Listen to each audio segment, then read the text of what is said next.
Welcome to the Agility in Real Life podcast, Take 5 in Real Life. Now your hosts, Mike Studeman, Jeff Lee, and Pat Campbell. Welcome to this episode of Take 5 IRL, Take 5 in Real Life, brought to you by Agility IRL. I'm Mike Studeman, one of the partners with Agility IRL, and I'm joined by one of my other partners, Pat Campbell. Pat, how are you doing today? Hello again, Mike.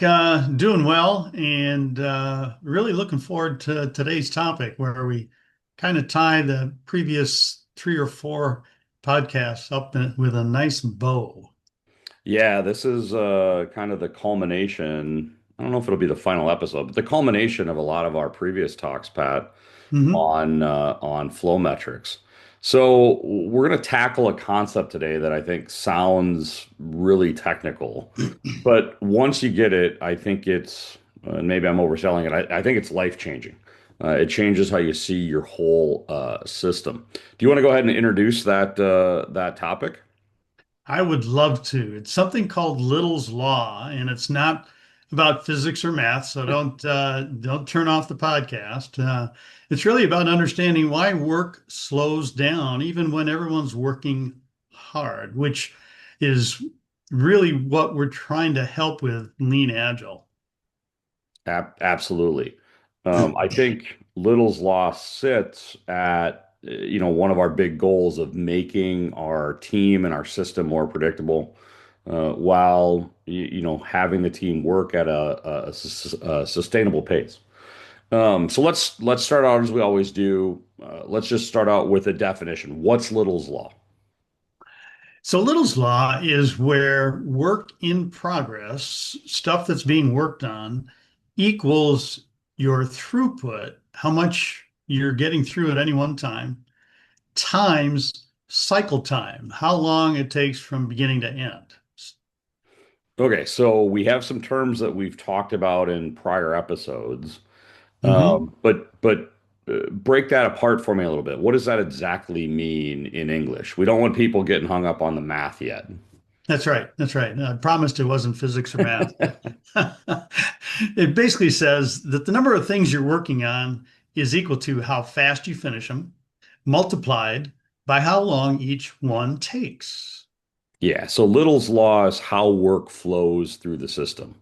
How much is in motion, how fast it moves, and how long it takes to get out the door. Exactly. And it's not a management fad. It's really been proven in everything from manufacturing lines to software teams because we're really trying to get to a smooth flow. Yeah, the thing I like to emphasize when I talk about Little's law is it's a law.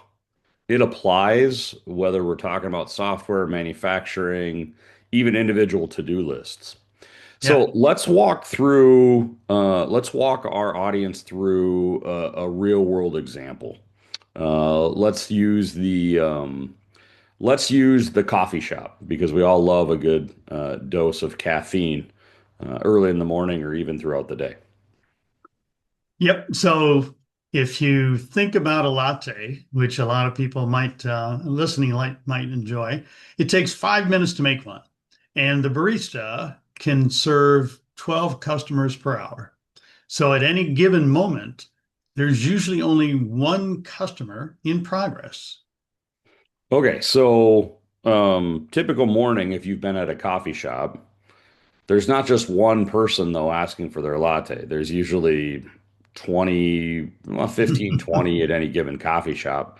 So we're going to build up a line, right? Yep. And exactly. And everyone's going to wait longer. And that sounds like the line I saw this morning in my coffee shop. And it's not because the barista got slower, but because there's too much work in progress. Yeah, so bringing this back to our product development world here for our audience, we get too many product backlog items, too many stories in progress, too many projects started at an organizational level, and everyone gets stuck. Everyone feels like they're waiting in line. Yep. And you can feel busy, but still not be delivering much. And that's when management starts asking, when am I going to get it? Yeah, so connect that back. How does that show up in the agile teams that we train and we coach at Agility RL? Boy, great question. So That's where we start coaching that you really have three levers that you can pull or push. One is the work in progress, how much we've started. That's one lever. The second lever is how long it takes to finish something, which is potentially adjustable, but typically is going to be, set. And throughput, how many things we finish per week or per sprint, per iteration. Yeah, and you because it's a law, because there, I'm sorry, everyone, there is a mathematical relationship here. You can't change one without affecting the other. Now, I think one of the tendencies, particularly for leaders, is to focus in on throughput and ignore work in progress and cycle time considerations. Yep. Yep. So you can't change one without affecting the others per that math comment, which I apologize for again. You're going to have to stop apologizing sooner or later, Mike. But you're right. Management will typically start to hammer on throughput. But, if you're starting more work and your cycle times increase, and you limit WIP, your throughput will improve. So instead of, trying to focus on just throughput, look at the other levers as well. And when you stabilize flow, then you can start to be predictable. You can predict when things are going to get done, which is ultimately what leadership is really looking for. Yeah, and that's why, when we coach people around whip limits, oftentimes it feels a little uncomfortable because they are being strict, right? But we're Yep. we're not doing that for compliance reasons. We're doing that to improve the flow of Hmm. work through the system. Yep. So, what is it, bring it back up a level, Pat, what does Little's Law really teach us as an organization? So the secret is, and the big insight for everybody is that starting more work doesn't mean finishing more work. Yeah, Basically, yeah, the more work in process piles up, the slower things are going to move. If you want to go faster, you're going to need to start less and finish more. Stop starting and start finishing. And it also means it's going to be tough because you're going to tell people, if I start on your work later, I'll get it done earlier, which sounds, like an oxymoron, but it's true. well, and that's where you have to fight against your instinct a little bit. Hmm. Trying to keep everyone happy and saying, "Well, I'm going to start on your thing now. I'm going to start on your thing now. I'm going to start on your thing now," and Yep. thinking I'll get all those done sooner. It's actually the opposite per Little's Law. Well, as we near the end of our time, Pat, for this episode, recommendations for putting it into practice for our audience. So there's a real simple way to start, and that's to get a handle on what's going on. Count how many items you have in progress right now, and that's your work in progress, right? Get a count of that. Measure your cycle time, how long it's taking to finish those items, and then track your throughput, how many you complete each sprint or each week. Yeah, and that'll give you your baseline, right? Exactly. And then once you've got that baseline, try to lower the whip a little bit, maybe one or two items per person, and see what happens. Absolutely.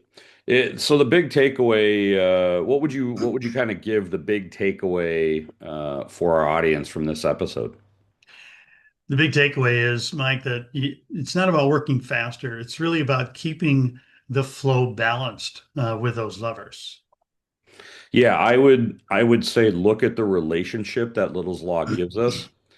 And to quote maybe a song that most of our audience won't get, don't fight Little's Law, because Little's Law will win. And once you buy that, then you can make your decisions based on data and not just gut feel. Absolutely. Well, this has been great, Pat. I think this is a really nice way to bring some of our earlier episodes together and give people a tool that, whether you use it or not, it exists. Yep. And I want to leave everybody with just a thought. Keep your flow steady, your whip low, and your coffee strong. Thanks, Pat. Looking forward to future episodes. Likewise, as always, Mike, take care. Thanks, everyone. Join us for future episodes of Take 5 IRL. Thank you for joining us on this episode of the Take 5 IRL podcast. If you like it, please go ahead and share it with someone, as well as like and subscribe on your favorite podcast platform.